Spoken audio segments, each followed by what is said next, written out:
Hoje eu vou fazer aqui um comentário sobre uma pregação que veio de São Paulo, capital paulista, onde o irmão, na pregação, ele acaba falando mais do inimigo do que propriamente em Deus. Não são todas pregações, obviamente. Só que tem vezes que eles falam tanto a palavra do nome do adversário que fica um culto pesado. Você percebe que fica aquele culto pesado. As pessoas sentem, percebem. Ainda assim, tem alguns que ainda dão glória. Então, eu quero fazer aqui uma introdução, mas na verdade eu vou deixar aqui um comentário bíblico sobre essa pregação dele, e depois vocês vão ouvir o vídeo, tem mais algum comentário meu lá, mas lá já não vou colocar referências bíblicas para não ficar muito grande o áudio, tá? E talvez eu até dou uma adiantada um pouco na velocidade do áudio, para a gente ganhar tempo. Porque a maioria das vezes eles falam, eles usam muito o termo eu, né? Eu vou fazer esta obra na tua vida, eu vou fazer isso, eu vou fazer aquilo. Usa o nome de Deus como se ele estivesse no lugar de Deus falando. E aí, nesse áudio, vocês vão ver que ele faz a mesma coisa, só que também no sentido do outro lado, né, do adversário. Ele também fala, o adversário diz, eu vou fazer um mal a esse crente, eu vou armar uma arapuca para esse crente, para essa crente. Ele usa também a palavra eu se referindo à fala do adversário. Então isso é pesado. Fica um clima. Jesus disse, onde tiver 2 ou 3 reunidos em meu nome, ali eu estarei. Quer dizer, falando no nome dele. E aí aqui tem uma referência. Então vamos ler aqui. 2 Coríntios 4, versículo 5. Porque não nos pregamos a nós mesmos, mas a Cristo Jesus, o Senhor. E nós mesmos somos vossos servos por amor de Jesus. Então ele está dizendo aqui, ó, nós não pregamos a nós mesmos. Eu não estou fazendo pregação, ele quer dizer de mim mesmo, mas de Jesus. Agora imagine pregar e ficar citando mais o nome do inimigo do que o nome de Deus. Tem outra referência aqui.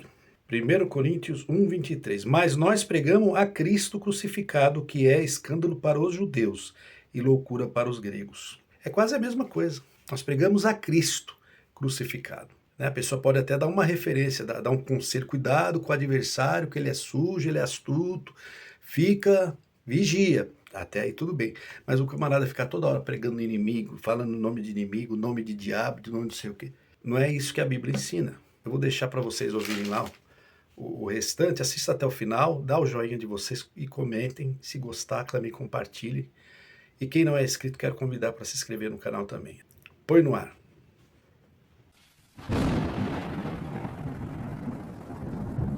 O Senhor chama na graça pelos pecados, mas uma grande multidão de irmandade dá valor, irmão.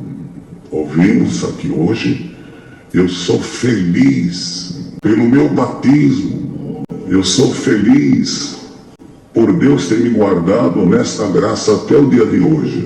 Eu sou feliz por Deus ter me guardado nesta graça até o dia de hoje. Sinônimo, guardado na congregação até o dia de hoje. Mas, irmãos, se todos que o Senhor chamou até o dia de hoje fossem todos felizes, esta igreja não comportava, irmão. Olha agora a heresia. Se todos que Deus chamou, quer dizer, nesta graça, fossem felizes, essa igreja não comportaria, quer dizer, estaria muito mais lotada. É a prova que eles comparam a congregação com a graça. Mas é uma mentira, é como que se todos que estivessem lá dentro da igreja estivessem felizes. Na cabeça dele, todos que estão congregados ali naquela noite estão felizes. É um engano, porque muitos não estão felizes. Estão lá só presencialmente, mas felizes não estão não. A gente sabe porque a gente vê tantas pessoas ali lá de dentro que reclamam pra gente mesmo. Eu teria várias referências bíblicas para colocar aqui, mas para não ficar muito extenso, eu só estou colocando a minha opinião mesmo, sem referências bíblicas. Ela estaria nas galerias toda cheia de irmandade. Mas, infelizmente, muitos trocam a felicidade por uma infelicidade. Olha o que ele falou, muitos trocam a felicidade pela infelicidade. Felicidade é quando você está lá dentro, escutando muitas vezes as heresias que eles pregam. Você abre a mente, entende o que é seguir Jesus e para de ir na congregação. Muitos já fizeram isso. Isso para eles é infelicidade. Você tem que acreditar. Ouvir tudo que eles falam e falar, glória a Deus, eu acredito que é Deus que está falando. É só não dar valor a esta graça santa. Não é Jesus aí que ele está falando, não. Porque Jesus é a graça. É só não dar valor a essa graça santa. É só não dar valor à congregação cristã. É só você deixar de valorizar aqui o templo. Só você desprezar isso, você está desprezando a graça. E vemos aqui, irmão, que Judas foi um traidor. Olha o que aconteceu com ele. Por causa de 30 moedas de prata, ele vendeu o Senhor Jesus. Quando o Senhor foi preso, aí a mente dele viu o pecado que ele tinha cometido. Já era tarde. Ele quis devolver as moedas de prata e os homens não aceitaram. Eu pequei, eu traí o sangue inocente. Isso é lá contigo, não é com nós. O que ele fez, irmão? Jogou no chão as 30 moedas de prata e foi fazer o suicídio. Foi tirar a sua própria vida. E pode ser que muitos podem até pensar, mas será que Judas Iscariotes, o Senhor não podia perdoar ele? Não, porque o Senhor falou que era filho do diabo. Irmão, irmã, queira Deus que não tenha nenhum aqui filho do diabo. E quantos que já desistiram da vida, vou falar assim por causa do algoritmo, por causa de doutrina que eles mesmos inventam, a pessoa não tem uma compreensão, fala, eu pequei, não tem mais jeito. E quantos que já desistiram da vida por causa desta doutrina de homem? E depois ainda diz, olha só, queira Deus que aqui não tenha nenhum filho do diabo. Isso é um negócio muito pesado, né, para falar numa igreja. Porque se tu é filho do diabo, você é discípulo do diabo, é seguidor dele. Se tu vier a palavra de hoje e der crédito, misericórdia, chorar um pouco, cair de joelho, o Senhor muda a tua história. Quer dizer, é essa intimidação. Se você se ajoelhar e se humilhar, Deus muda a tua história. Quer dizer, você estava pensando em sair daqui, ir embora, desiste, se ajoelha, pede perdão, que eu mudo a tua história. Mas se tu não der valor, aleluia, o teu fim vai ser triste. Vai ser muito triste. Depois não venha culpar pregador. Não venha culpar nenhum irmão. Porque isso nós estamos cansados de ouvir, irmão. Muitos que já foram embora. E nós encontramos muitas vezes. Você é crente, sou crente. E Jesus, o meu Salvador. Que igreja você pertence? Eu falo abertamente, eu pertenço à Congregação Cristã do Brasil. Olha que absurdo. Aliás, a congregação tem um hino, não sei se tem ou tinha, porque eles mudaram muito, que dizia assim: só a Jesus pertenço e ele pertence a mim, por tempo que não findará, tempo eternal sem fim. Mas o ancião aí disse que ele, quando pergunta, ele fala: eu pertenço à congregação que está no Brasil. E é o que eles ensinam para as pessoas. Quando alguém perguntar, diz que você pertence à congregação que está no Brasil. Não é pertencer a Cristo, não. É pertencer a uma igreja. Você é de onde? Eu pertenço à congregação. Então não é a Jesus mesmo. Por isso que tem essa confusão aí dentro. As pessoas fazendo confusão com a palavra, que muitas vezes não entende ou não cumpre, porque não pertence a Jesus, pertence à congregação. Mas vamos falar, placa não salva. É verdade que placa não salva mesmo. Mas eu sou discípulo de Jesus. Eu tenho que testificar que eu sou discípulo dele, filho dele. Então, comentando a primeira parte que ele falou, mas se tu não der valor, quer dizer, se você não escutar essa palavra, não mudar o teu pensamento, querer ir embora, o seu fim vai ser triste. Já começou aí a ameaça, né? Ele não quer ter responsabilidade, né? Não vem culpar o pregador. Olha só, eles pregam as heresias, as pessoas não a suportam mais, a pessoa sai fora, e aí agora eles não querem que culpam eles, não vem culpar aqui nós, não. Muitos saíram exatamente porque não aguentam ouvir tanta promessa que não cumpre, embora doutrina de homem, foi embora, e hoje são felizes, ao contrário do que ele está dizendo. Hoje muitos são felizes e vêm falar aí, contam aí nas redes sociais, que estão felizes por Deus ter iluminado a mente deles e hoje entender o que é seguir Jesus Cristo. Pronto, não é da forma que ele está dizendo, isso aí é para intimidar e fazer medo para as pessoas, que ele está vendo que muitos estão saindo. Então essa é uma pregação amedrontar a pessoa e a pessoa ficar lá dentro escutando eles. Viu agora? Placa não salva. Mas eu tenho que testificar que eu sou discípulo de Jesus. Então você só é discípulo de Jesus quando você está dentro da congregação que está no Brasil. Ele falou que placa não salva, mas no mesmo tempo ele tem que testificar que é discípulo de Jesus Cristo. Porque ele está dentro da congregação. Vocês entenderam? Então isso daí não passa adoração ao templo. Ele não quer perder cabeça, né? Essa é a realidade. Tem muitos, eu também era dessa igreja. Mas olha, eu saí da igreja por causa de um irmão, por causa de uma irmã, por causa do encarregado, por causa do porteiro, por causa do ancião, por causa do cooperador. É desculpa, irmão. É desculpa. Quem está agarrado em Jesus Cristo não troca essa graça por nada, irmão, por nada. Eu não vou falar mais heresia. Essa palavra eu já cansei, enjoei de falar.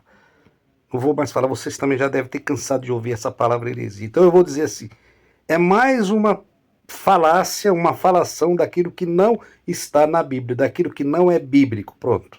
Aí ele diz que muitos que saem colocam a culpa no ancião, por causa do cooperador, por causa do porteiro, e diz que isso aí é desculpa. Mas na verdade, quem está saindo não está pondo culpa em nenhum deles não, só está pondo culpa em pregação que não é bíblica. A maioria das pessoas que estão se iluminando, eles estão saindo e estão dizendo, eu saí porque eu não encontro dentro da congregação pregação bíblica, velho. Não tá pondo desculpa pessoal em ninguém, não. Pregação bíblica. Claro que tem alguns casos que sai porque foi ofendido por alguém lá de dentro, ou foi desprezado, enfim, também tem esse tipo de coisa, que também é contra os ensinamentos de Jesus, que Jesus quer que aqueles que estão dentro, que são como pastores ou líderes, tem que tratar bem as pessoas. E muitos são maltratados, né? E vão embora. Mas a maioria dos casos é esse. Não encontro dentro da congregação palavra bíblica, palavra cristocêntrica. É só muitas vezes promessas que não cumprem. Porque a gente sabe que tem pregação de promessa que cumpre. Eu não posso ir contra isso porque eu vi muito. Mas só prometer, e muitas vezes não é Deus que está prometendo, não vai cumprir mesmo. E aí as pessoas ficam realmente iludidas, cansadas. Quantas pessoas que estão dentro da igreja cansadas, que falam, ai irmão, Deus falou que ia fazer obra para o meu filho, mas meu filho está tomando outro caminho, não sei mais o quê. E muitas pessoas já contaram aí que teve a mãe que esperou 40 anos pelo cumprimento da palavra, morreu e não viu o cumprimento, e outras coisas. Acontecem muitas coisas. Então por que não prega uma palavra bíblica, explicar para as pessoas que não é porque ele é crente, que ele não vai sofrer, que ele não vai ser perseguido, que muitas coisas não vai acontecer do jeito que ele quer. Por que não fala a verdade? Fica só iludindo as pessoas. E agora diz que não vem botar culpa não sei no que, não sei. Claro, camarada, as pessoas estão cansadas, essa é a realidade. É desculpa, olha só, aí ele vem com mais essa, é desculpa. Outra coisa que não é bíblica que ele falou aí. Isso não é palavra bíblica. Agora veja como realmente eles separam Jesus da graça, sendo que é uma coisa só, Jesus é a graça. Então olha só como eles separam. Quem está agarrado com Jesus Cristo não deixa esta graça santa por nada. Entenderam? Quem está agarrado com Jesus não deixa a congregação cristã por nada. Ao contrário, muitos estavam agarrados na graça congregação cristã do Brasil, que é a graça deles. Abriram a mente, foram iluminados e passaram a realmente agarrar Jesus Cristo, mas fora da igreja. Porque ninguém vai vencer o adversário, irmão, sozinho. E sabe que ele tem sempre os planos dele? Ele sempre, irmão, ele tem um plano contra a irmã, contra a nossa casa, contra os casamentos. Ele tem os planos dele. Contra um moço, contra uma moça, ele tem o plano dele. E ele faz, irmão, secretamente. Ele escreve um plano maldito, um plano diabólico contra uma irmã, contra um irmão, contra uma família, contra uma igreja, contra um irmão de ministério. Essa pregação inteira, se vocês verem, ele fala mais em inimigo, em diabo, em perdição, em condenação, do que em salvação e do que em Deus. Ele faz aquele plano, irmão, ele fica olhando. Bom, aqui já fiz o meu plano contra aquele crente, contra aquele irmão de ministério, contra aquele músico, contra aquela organista, contra aquele porteiro, contra aquela irmã. Eu já tenho um plano. Eles vão aguardar mais uns dias. Eu vou mandar os meus discípulos, os meus seguidores, que são os anjos malditos, eu vou mandar, aleluia, para eles executar o plano que eu fiz contra ele e contra ela. Prestar atenção, ele falando como inimigo, no púlpito. Quando eles falam lá em nome de Deus, eles se colocam no lugar de Deus. Eu te digo, eu vou fazer, vou levantar, vou virar... Agora, ao contrário. Ele diz que o inimigo diz, eu vou fazer um plano contra essa irmã, eu vou fazer um plano com os meus discípulos, que é os anjos malditos, eu fiz um plano para derrubar esse, ele se colocando ali, fazendo ali uma interpretação do inimigo, no púlpito. Isso não é bíblico. É um negócio estranho. Hoje eu falo para o inferno, não teu projeto contra o meu povo aqui agora, aleluia. Ele vai ter que obedecer, aleluia. Toma, Jesus, aleluia. O meu projeto que eu fiz contra o teu povo, e o Senhor fala, eu rasgo nesta noite, aleluia, o plano dele, aleluia. Realmente fala mais do inimigo, de inferno, de abismo, coisas terríveis, né? Como será que a pessoa sai de um culto desse? Mas é isso, pessoal. Obrigado por você ter ficado até aqui. Um grande abraço e até o próximo áudio ou vídeo. Tchau.